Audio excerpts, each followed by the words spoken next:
Now, for those who are tuning in live, thank you so much. And for those of you who are listening to the replay, we're going to talk about how you got to have some rich friends. It's true. It's true. Those are the only type of friends that I like. Yeah, I know. It's like, I'm sorry, you don't make the cut. But it's true. We've got it. I remember hearing this quote, and I think it's Jim Rohn. I may be wrong with this, but he said, you're an average of the 5 people you hang around with. That's right. You did say that. Yeah. Was that Jim Rohn? Yeah, it was, yes. I got it right. I am so impressed with myself. Nailed it. I nailed it. Okay. So, but that is so important because it's the law of association at work. You know what I mean? Absolutely. And yeah, because I mean, these are the people that you're going to talk to.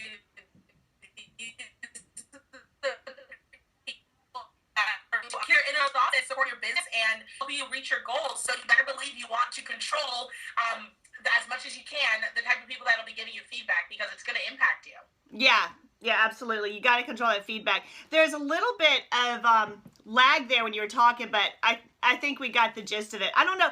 This must be a really important one because we're having difficulty here. So the enemy's already trying to stop it before we get really heated up and go in here. It ain't going to touch us. That's how it goes. That's how it goes. It is. So the first time I found you, Nicole, you were talking about rich friends, and you were talking about how to monetize yourself. And I know immediately some people are going to be like, well, what is this focus on money? I mean, that's just wrong. But, you know, we've got to get this message out that money is not the problem. It's only a problem when you have that scarcity mentality. You are so right. You are so right. I think that what happens is, and so I'm just going to put it out here because I always do. Like, I'm a woman of faith, and I believe in God. I believe in, you know, my divine purpose and my mission and in making an impact. And make no mistake, it costs money to get things done in this world. Unfortunately, currency is how I can make change. And I got away from thinking that the only way to make an impact in this world and to, you know, work in His name and to create a world that's a better place and in service and to live and be my testimony. I used to think the only way to do that was to live humbly and not have and just sort of do it through deeds, if you will. And deeds are one thing, but you know what? If you make the money and you empower others to have the money, especially people that are drawn to your message, that means that you are furthering your goal and widening your impact. So, I mean, it's so important to keep money in mind and not treat it like it's a bad thing, because the more Christians and the more people that I empower to make money and then they want to share where they got that from, and that's from Him, the better. Right, absolutely. And so a lot of people, I think, I don't know why there's such this mysterious thing about money, because money is, you've never heard of someone who gets a raise at work. It's like, dang it, they gave me a raise. Like, the nerve of them to give me a raise. You always celebrate it. You celebrate promotion. You celebrate abundance. And I think the problem comes when we have this mentality that money is wrong and it ruins us. Where, you know, it costs money to fly to other countries and preach God's word. It costs money to feed people. It costs money to clothe people. It costs money to go into prisons and help people. So it comes down to this mentality. And today, with your awesome help, I want to break that mentality that we need to limit ourselves financially, because it's not the problem. It isn't. And in my community, amongst my rich friends, what we like to call it is the monetized mindset. And the monetized mindset is where you're using money as a tool, but you're not making it the goal. So we're focusing on the outcome and not the income. But while we do that, we're understanding that we need to still build our business. There's still strategies you need to implement.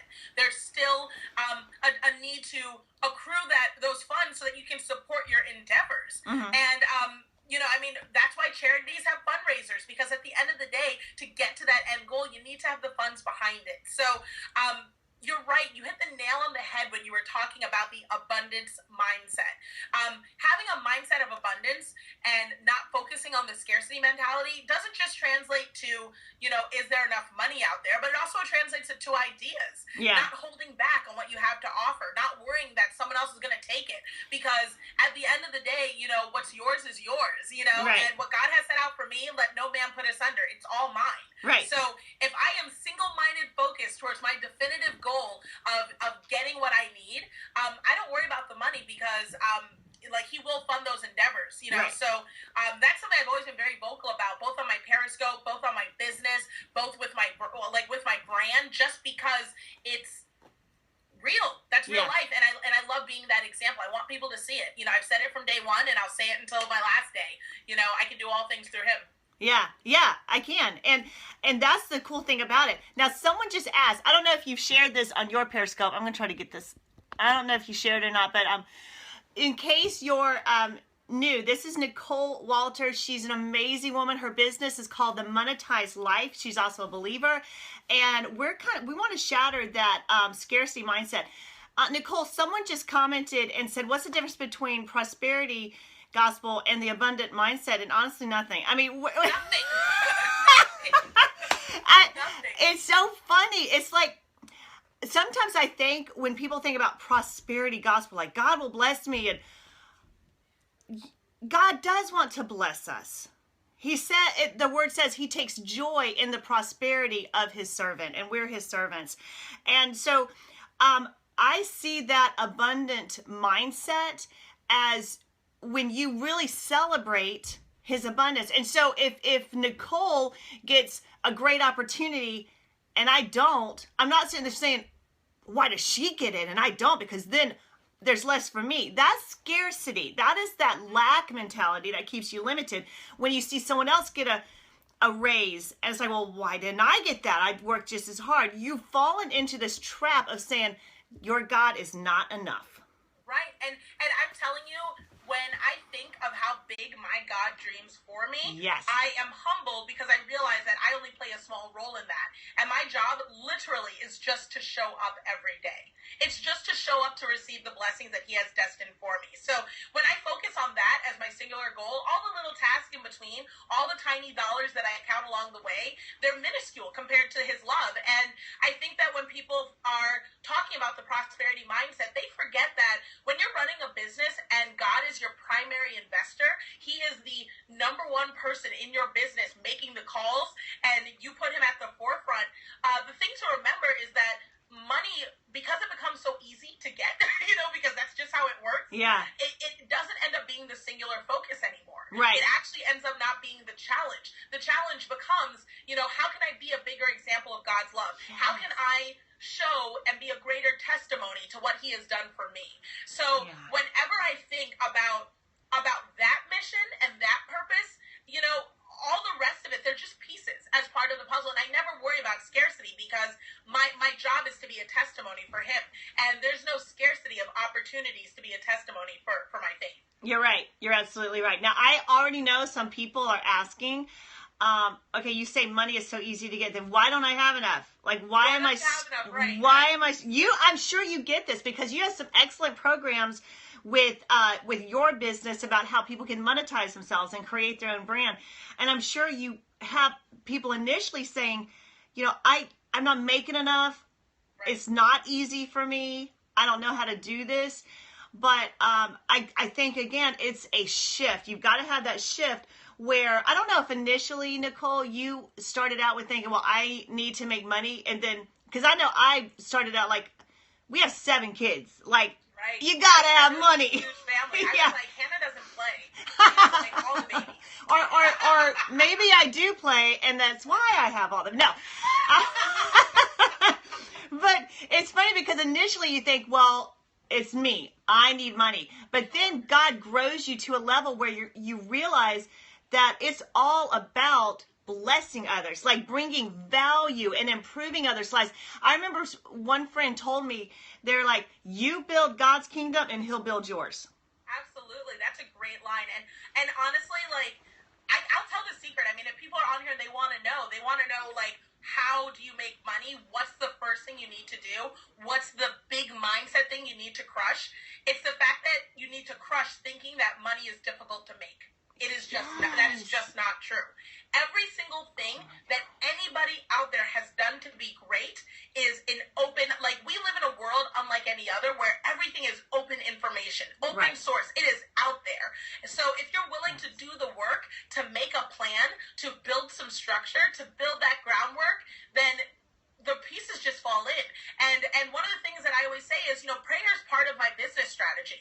So as I'm building my plan, as I'm building the structure, I ask for God to fill in the gaps. Yeah. When I need a new team member, when I need, additional funds to make something happen, I say, God, please make a way. Please stand in that gap while I continue to push forward towards the things you've asked me to do.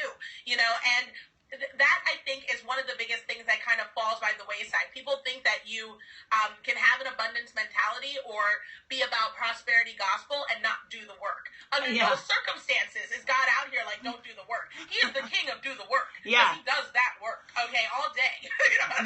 All day.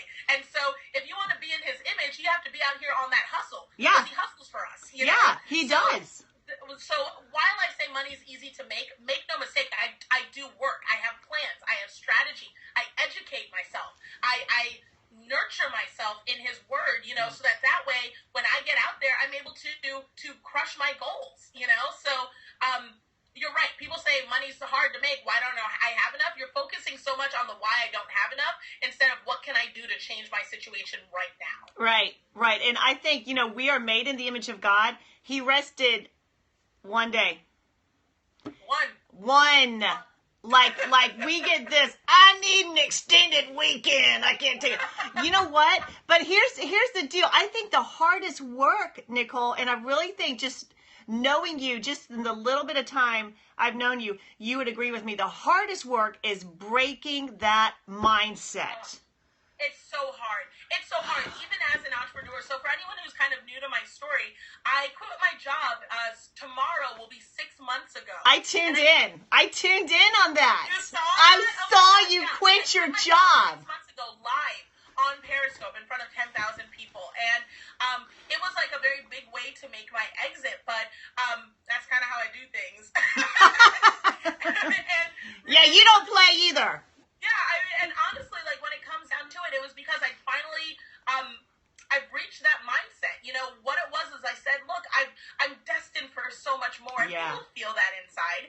And when you feel like you're destined for something more, that you have a greater passion and a bigger purpose, it is up to you to promote yourself to the purpose. That is the biggest challenge in entrepreneurship that you will ever face. Promoting yourself to your purpose and applying yourself and accepting the blessing that God has given you clarity to know that you are destined for something more. Once you realize that, I can promise you, because it is so true, that opportunities will reveal themselves to you that you had no idea. It was sitting in front of you the whole time. And because he is constantly sending you opportunities to grow. Yeah. And that is the abundance mindset. That God has constantly filled your world with opportunities to grow. It may not be $100 in front of you, but it may be a relationship with someone that is going to lead to a business opportunity that'll be worth $100. Yes. You just need to learn how to see those opportunities in front of you. You are rich already. Girl, you just went from talking to preaching. Yes, we gonna have some church on a Tuesday. Woo! We're having it right now. It's bringing the Gospel Smackdown. But it's so true. It is there all the time because he is such a loving God. We would never want our kids to live in lack. Like, I don't ever want my kids not to have a pair of shoes on their feet because I can't provide. And so someone just commented, I wish I saw their name, I'm so sorry, but she said, or he said, that when you think there's not enough, you're doubting God's ability to provide. Absolutely. And he's always trying to get it to you. And so when you honestly go to God and say, I receive it. Like, I receive what you want.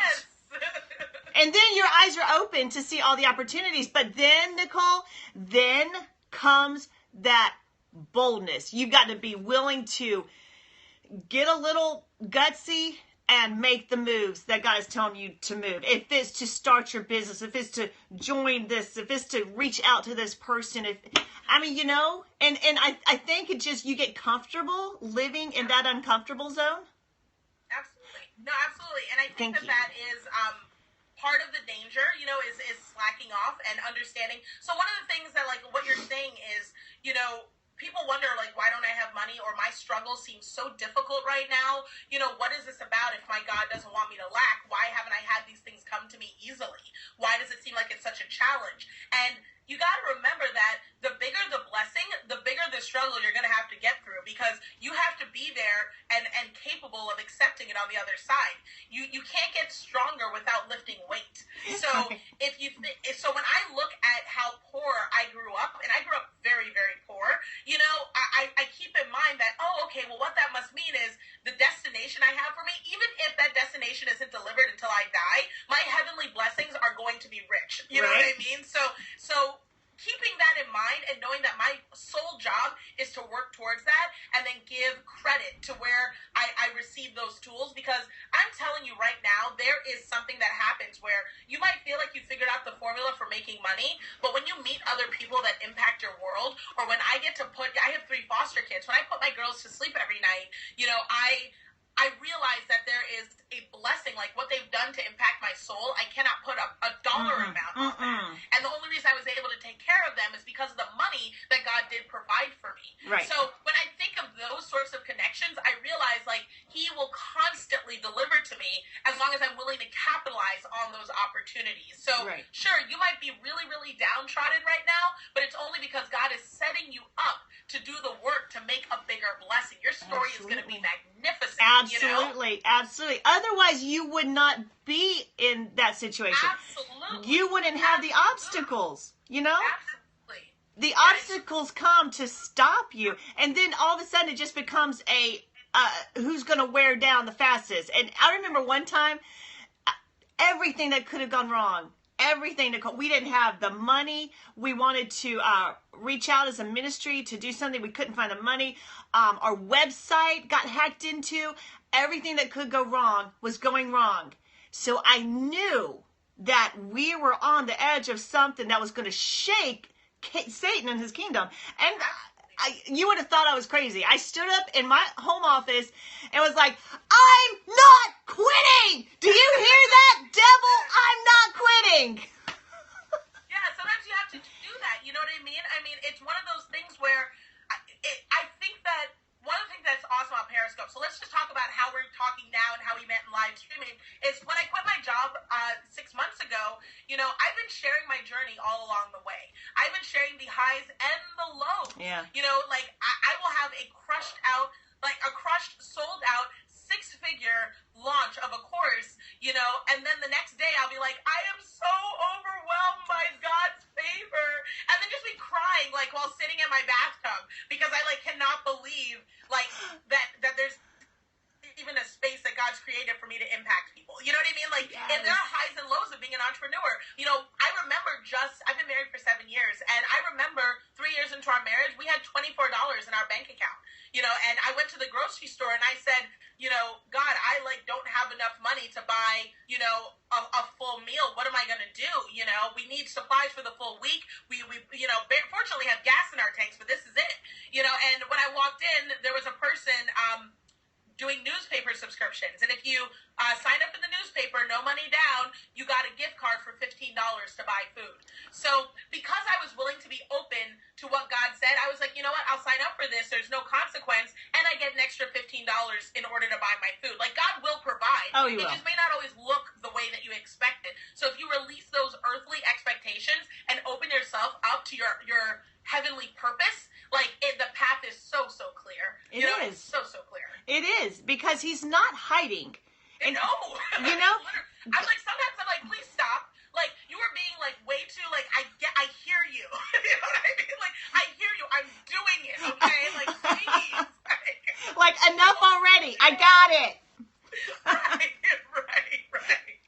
But, that's how it goes. And honestly, it's a blessing to know that the biggest thing I think that's comforting to me is I don't have to go at this myself. You know what I mean? I've got a team, I've got the right people, but, all I can do is build it and then set it out there. And, whenever I get worried, I just remember that, like Philippians 4-6, like I just remember that like I don't need to be anxious. I don't need to be worried because what is there that my God can't fix? You know, like I can just literally set it over to him and say, here, you know, this aspect is stressing me out. Please take it. Yeah. You know what I mean? Please take it. I am not going to worry about it. Like, just it's stressing me out. So if a single bill comes into my home, I can say, look, I have a goal. I cannot get deterred from this monetary goal. Like, I'm not going to stress on the day-to-day about this bill that's not changing today. I'm going to put it aside. I'm going to focus on my abundance. I'm going to generate the income, and then I'm going to pay that bill because that bill is paid. You know, set it aside. It's been paid. You know what I mean? Yeah. And when you have a God like that, like, they're literally, people get annoyed by my faith. Because I'm just so like, oh, really? You're worried about that? Yeah. God. Yeah, God. You know? Just God, okay? Just God. Because you can declare that bill paid. You can, and here's the deal. You hit it. You hit it, Nicole, because you said be anxious for nothing. And in that verse, it shows you exactly how to do that because it says, but in everything give thanks. And so there you are with $24 and you're like, thank you, Jesus, that more is coming in. My tank is full. I am walking in with something. Yes. You know, even if I don't have all the food, I'm walking out with some food. Yeah. And if there's more that will be provided for, please provide it because I'm here to receive it. You know what I mean? Yeah. Like, use me. Yeah. And how many times, like, I would much rather do for one of my kids who has a grateful spirit than I would for someone who is grumbling and complaining. That grumbler, I'm like, get up to your room. I don't want to hear it because you evidently don't know that I am trustworthy and that I am a good mom. Absolutely. So, you know, and so that's, I want the words I say and my attitude to make God smile. So he's like, oh, that girl's ready. Like she's ready for the blessing. Yes, absolutely. I also find that like one of the things that helps is, you know, it's so easy to, you know, say, okay, well, I'm struggling, so I want to, you know, I need to pray, I need to ask for things. And it's so easy to say like, okay, I'm trying to give thanks during a difficult time. But I think what's also important is that what I try to do is when things are going well, and this is, I will honestly be completely frank about this. It's really hard to have a business in this sort of world and speak confidently and openly about the impact that God plays in your business because you know it's going to turn some people off. Yeah. You know it's going to be weird. You know it's going to make people uncomfortable. You know that some people are going to be like, is this just another one of those God things? You know, and I think that that's the other aspect is as your business is building, as you're seeing financial growth, as you're seeing him pay down dividends on the investment that you made in him, it's so important to make sure that you are vocal about that as well because that's part of the abundance mentality. That's the relationship. Is that you're saying, look, guys, like, I want to let you know that, yes, I did this, and this. You can take all of that strategy. But my results were times 10 because of my faith in God. Right. And that is what works for me. You cannot do that step. And I'm telling you, you'll probably get results. But I don't want to lie to you when I say that. I don't personally believe that prayer was an integral role in getting to my destination. So I've been stepping out on that fear. And I'll tell you right now, my scopes, as soon as I say God, my scopes, the numbers will drop by like 10 to 30 right out of the gate. And that's how the enemy works, right? Yeah. But then within maybe an hour, my numbers will soar up by 80. Where they come from, I don't know. And you know what? I will continue to speak in his name. That's awesome. Praise God for that. Now, we started talking about, do you have enough rich friends? And I love that because if you know Nicole, that's one of the hashtags. I love the Rich Friends Yacht Club. I mean, you got to have those rich friends and rich in every aspect, but you got to watch the people you hang around because you become those kind of people. And Nicole, you'd agree with me, but the number one rich friend I'm going to have is God. Yes, absolutely. You know, because he's got it all. He owns a yacht. He owns a mansion. He owns a planet. He knows everybody. Right. He's got all the connections. I know. He's got all the connections. He can walk you into all the best places. He'll pay your bills for you. Right. Yeah. He's a great rich friend. I love it. Absolutely. I love that. Like, honestly, Anna, you should make that a shirt. That's pretty funny. God is my rich friend. You're right. And, like, honestly, when I think about it, like, a lot of people do get caught up in thinking trends mean something monetary, and it doesn't. You know what I mean? Like, everybody's rich in something, you know? Whether it is rich in purpose, rich in drive, rich in desire to be more successful, you know, rich in family and in love. You know, there's so many ways to be rich. And what's important to me is that my friends are rich, recognize that, and then want to grow it. You know, when it comes to the financial part, I'll help you with that. But when it comes to everything else, you need to be bringing something to the table. And I don't want friends that are broke. I don't want you to be broke in spirit. I don't want you to be broke in your love of God. I want you to come to the table rich and to recognize that, because that attitude, that rich mindset, that monetized mindset will bring abundance for all of us. Right. And there's such a difference. Like when you hang around people with that rich mindset, it's never about what can I get. Ever. It's about how can I add value to your life and how can I give, because you are operating out of a place of abundance. You know you got it. So I'm not saying, Nicole, I need you to do this for me, and can you share me with everyone, and can you do that? That's not it. It's not about self-promotion. It's about God promotion, because He's your rich friend. Absolutely. And I think what happens is, you know, it's kind of like a ripple effect, because that's just how it goes. Like when I put out there that, look, I'm looking for rich friends and I will talk about God, and it doesn't mean that I'm disrespecting you or that I'm intolerant. It's just that I'm honest to what works for me. Right. And that's part of it. And you can stick around and hear all the good stuff, but I'm never going to stop saying this thing. And I hope you're okay with that, because I still respect you. And in kind of doing that process and being honest, what happens is I built a community. And my community, people, when they get into my course, 1K One Day, they will, you know, they're learning all the strategies on how to build a business from the ground up. But in that course, one aspect of it is we have a private group. And people get into that private group and they're kind of like, I am astounded by the caliber of entrepreneur that's in this course. Like, I'm shocked at the type of people that come in here and their willingness to give, to be about the give back, and to be about, you know, vocal about their love of God, or even if they aren't Christian, to respect the fact that somebody has a purpose and a mission, and that they acknowledge, you know, that there are Christians out there who aren't ashamed to be Christian, you know. And that has been a real lesson for me, because you really do attract what you put out. And I realized that I never want to get away from being true to this, because I'm not interested in the type of person who isn't interested in me like this. So, And someone just asked what your Periscope name is. It's Naptural Nicole. With a P. With a P. Naptural Nicole. At Naptural Nicole with a P. Naptural Nicole. Check out her Periscopes. Awesome. You're so real, and I love it. Thank you so much. You're so much fun. This was so much fun, Hannah. I love chatting with you. I think you're so positive, and I love that you're using this platform this way to, one, it's kind of you to introduce me to your friends, but also to spread God's love and let people know that, like, you know, this is a real deal. It's not always going to be easy, but He's looking out for us, and I wouldn't want anyone else looking out for me. No, absolutely not, because He knows what's in your future. He doesn't care what's in your past, because He's already taken care of that. Thank you, Jesus. And so He's the number one rich friend. And absolutely. Thank you. So much fun. Thank you so much for having me today. Oh, absolutely, Nicole. You have been such a blessing, and everyone has really enjoyed this. Thank you both. Just what we need. And thank you for sharing. It's Naptural Nicole. NAPTURALNICOLE. Naptural Nicole. So, thank you so much. Yeah, absolutely, girl. God bless you, and thank you again. You have a wonderful afternoon. If there's anything you need, you know how to reach, girl. All right, you got it.